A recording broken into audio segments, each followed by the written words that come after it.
미국 매티스 국방장관이 서울을 중대한 위험에 빠뜨리지 않은 대북 군사 옵션 방안이 존재한다 이렇게 언급을 했는데요. 이 발언이 나오게 된 배경 그리고 실제 그런 군사 옵션이 가능한지 등에 대해서 보다 좀 자세히 짚어보겠습니다. 김주환 정치안보 전문 기자 전화로 연결돼 있습니다. 김주환 기자. 네, 김주환입니다. 네, 대북 군사 옵션 이야기 잊을만 하면 한 번씩 나오는데 매티스 장관이 서울을 중대한 위험에 빠뜨리지 않은 옵션이 있냐 이 기자의 질문에 있다라고 이제 답을 했습니다. 이 발언이 나오기까지 배경부터 먼저 좀 짚어볼까요?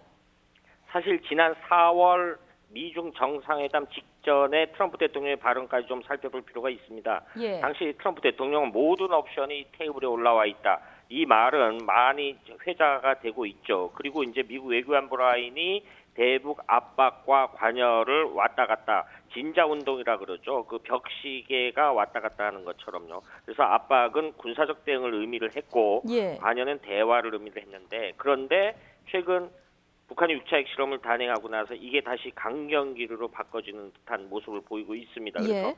어제 우리 시각으로 어제죠. 미국의 외교안보 수장들이 일제히 미국 방송에 출동을 했습니다. 렉스 틸러슨 미 국무장관은 우리 외교 노력이 실패한다면 단 하나 남은 것은 군사 옵션이 될 것이다 이렇게 얘기를 했고요. 맥메스터 국가안보보좌관은 대통령은 모든 옵션이 테이블에 올라와 있다는 점을 너무 잘 알고 있다 이렇게 말을 했습니다. 그리고 니케일리 유엔 주재 미국 대사 역시 유엔 안보리가 취할 수 있는 조치들은 거의 소진됐다. 그러면서 매티스 국방장관이 많은 옵션을 갖고 있다 이렇게 언급을 했습니다. 마치 미국의 외교안보 라인들이 사전에 조율한 듯한 발언들을 한 것이죠. 예. 자, 그런데 사실 군사 옵션에 대해서는 그동안 우려가 적지 않았고요. 당사자인 우리로서는 그 우려가 사실 더 크지 않습니까? 그렇죠. 사실은 1993년도 북한이 서울 불바다론을 언급했을 때부터 사실은 우리의 안보 취약점이 서울입니다. 예. 휴전선하고 너무 가깝다라는 이유가 있죠. 그런데 대한민국 수도 서울에는 수도권까지 포함하면은 인구의 절반 이상이 살고 있고 그런데 이걸 노린 북한이 휴전선 일대에 방사포와 장사정포를 다량으로 배치해 놓고 있는 이런 안보 취약적인 상황이 있죠. 그래서 최근에 문재인 대통령이 한반도에서 전쟁은 안 된다라고 몇 차례 강조한 것도 바로 이런 위험성 때문입니다. 예. 뿐만 아니라 북한은 핵뿐만 아니라 그 화생방 무기 5천 톤 정도를 보유하고 있습니다.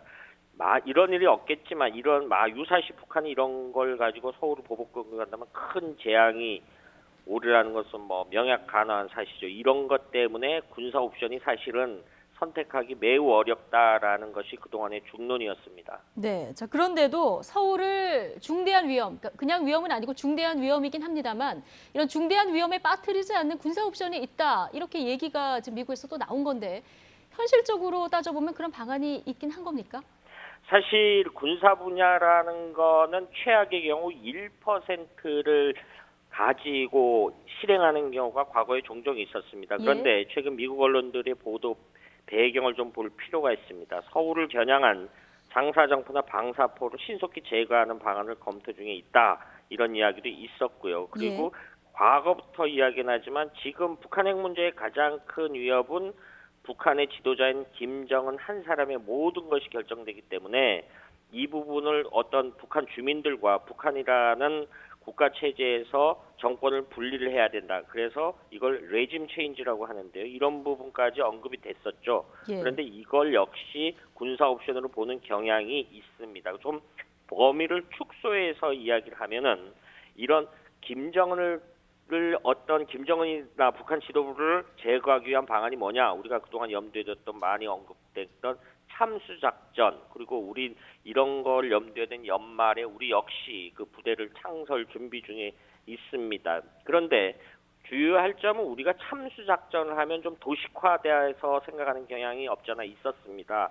과거 2011년에 오사마 빈 라덴을 제거할 때 미군 특수부대가 들어갔죠. 네이비 실 팀이 들어갔는데 이런 어떤 특수부대가 평양에 들어가서 어떤 이 임무를 수행할 것이다라고 경향들이 있는데 작년에 그렇지 않다라는 사례가 있었습니다. 아프간에서 탈레반 지도자 만수를 제거할 때 그 스텔스 무인기를 동원했습니다. 공격형 여러 가지 있는데 이걸 통칭해서 우리는 드론이라고 합니다. 그런데 이런 형태로 해서 참수작전을 이룩할 수 있지 않겠느냐라는 예. 것이 오늘 제임스 매티스 장관의 서울에 중대한 위험에 빠지지 않는 옵션이 있다. 이 중에 하나겠지 않느냐. 물론 이거는 미국 정부의 발언은 아닙니다만 일각의 전문가들이 내세우는 언급 내용 중에 하나입니다. 예.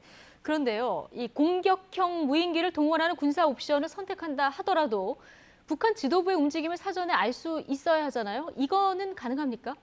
사실 한미 정보장산으로 그동안 어느 정도 가능하다라고 볼 수 있죠. 단적인 사례가 최근에 있었습니다. 예. 북한이 지난 15일 새벽에 화성 12형 미사일을 발사를 했습니다. 그런데 우리가 6분 만에 대응 응징 능력을 과시를 했어요. 현무 미사일 2발을 발사했죠. 그런데 어떻게 6분 만에 준비를 했거든요. 당시 이 군 관계자들 이야기가 발사 징후를 사전에 어느 정도 파악하고 있었다. 이것이 반증하는 것이다.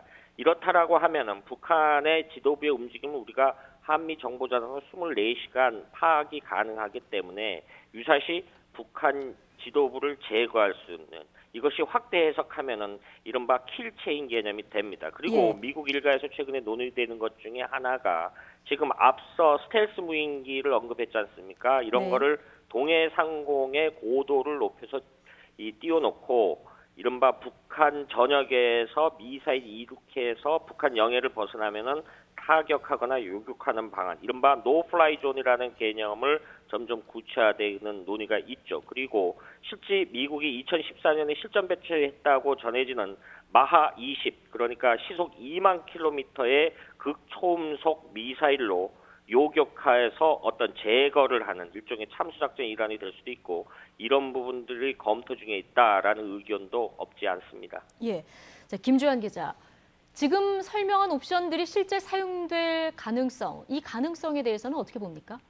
사실 현재로서는 희박하다. 그렇지만은 1% 가능성을 보고하는 것이 군사작전이기 때문에 그렇다고 전혀 배제할 수 없다. 이렇게 우선 설명드리고 예. 있습니다. 그런데 이렇게 미국 외교안보 라인이 군사 옵션을 언급하는 효과도 없지 않아 있습니다. 바로 북한 김정은 체제를 억제하는 효과가 있습니다. 실제 국정원의 발표인데요. 지난 6월에 국정원이 국회에서 언급한 내용인데 김정은의 공개활동이 과거에 비해 30%가량 줄어들었다.